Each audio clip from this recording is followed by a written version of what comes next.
پھر کیسے نکالا؟ اصل میں مدینہ کے اندر دو قبیلے تھے، ایک اوس اور دوسرا خزرج۔ اوس اور خزرج کی آپس میں مڑ بھیڑ رہتی تھی، ہمیشہ لڑائی بھڑائی رہتی تھی۔ ادھر یہود کے بنی اسرائیل کے دو قبیلے تھے، بنو قریظہ اور بنو نذیر۔ بنو قریظہ کی دوستی اوس کے ساتھ تھی اور بنو نذیر کی دوستی خزرج کے ساتھ تھی، لہذا یہ حلیف تھے ایک دوسرے کے۔ کہا کہ اگر تم پہ برا وقت ہے تو ہم کھڑے ہو جائیں گے، اور ہم پہ برا وقت ہے تو آپ ہمارا ساتھ دیجئے گا۔ جیسے آپس میں جنگی معاہدے ہو جاتے ہیں، تو یہ جنگی معاہدے تھے۔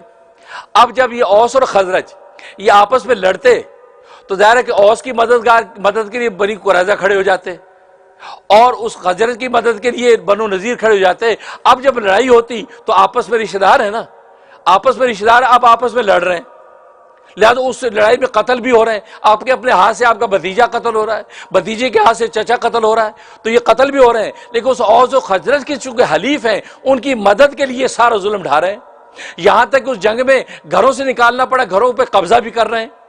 اور قبضہ کس پہ کیا؟ اپنے ماموں کا گھر قبضہ کیا، ماموں کو دھکے دے کے نکال دیا، قبضہ کر لیا۔ تو جو وعدہ لیا تھا کہ تم خون بھی نہ بہاؤ اور تم جو ہے وہ گھروں سے بھی نہ نکالو، انہوں نے اوس اور خزرج کے حلیف بن کر یہ ظلم ڈھایا، یہ ظلم ڈھایا۔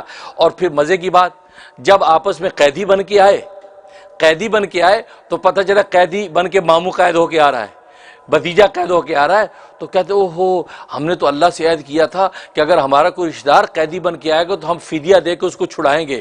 پھر انہی قیدیوں کو پیسے اکٹھے کر کے ان کو چھڑاتے بھی ہیں، کہ نہیں وہ تو اللہ نے ہمیں حکم دیا ہوا ہے کہ ہم ان کو چھڑائیں کیونکہ یہ ہمارا بھتیجا قید ہو کے آیا ہے، لہٰذا پھر چندہ اکٹھا کرتے ہیں، چندہ اکٹھا کر کے ان کو چھڑاتے بھی ہیں۔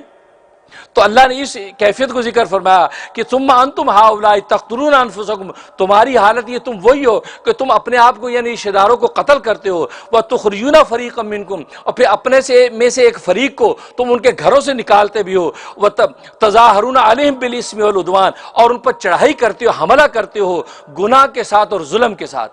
گناہ یہ کہ اللہ کا عہد توڑتے ہو، اور ظلم یہ کہ ان کو گھروں سے نکالتے ہو، قتل کرتے ہو، اللہ کا حق توڑتے ہو، ان کو گھروں سے نکالتے ہو، ان کا حق توڑتے ہو، تو گویا کہ گناہ اور عدوان دونوں تم کرتے ہو۔ پھر آگے بڑھا وہیں یاتوکم اسارا، اور تمہارے پاس اگر وہی تمہارے رشتہ دار قیدی بن کے آتے ہیں تو تفادوہم، تو تم پھر چندہ کر کے فدیہ دے کے چھڑاتے بھی ہو۔ تو اللہ کہہ رہے وَهُوَ مُحَرَّمٌ عَلَيْكُمْ إِخْرَاجُكُمْ، حالانکہ تمہارے اوپر تو ان کو گھروں سے نکالنا بھی حرام ہی تھا، وہ حرام تم نے کر لیا، اور کرنے کے بعد جب قیدی ہو گئے اب تم ان کو چھڑا بھی رہے ہو۔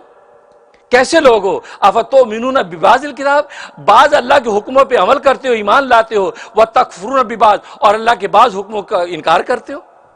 یعنی اس بات پر تم نے عمل کر لیا کہ بھئی یہ قیدی چھڑانا ہم پہ اللہ نے حکم دیا، ہم چھڑا رہے ہیں، اور یہ جو تم گھروں سے نکال رہے ہو وہاں اللہ کا حکم توڑ دیا۔ اس لیے کہا فتؤمنون ببعض الکتاب، بعض کتاب کے احکام جو ہے تورات انجیل کے اس پہ تم ایمان لاتے ہو، وتکفرون ببعض، اور بعض کی تم جو ہے انکار کرتے ہو۔ گویا کہ آدھا تیتر آدھا پٹیر، میٹھا میٹھا ہپ ہپ، کڑوا کڑوا تھو تھو، یہ کیا دین ہے؟ ایسا دین نہیں چاہیے، لہٰذا تم اللہ تبارک و تعالیٰ کی نظر میں مجرم ہو۔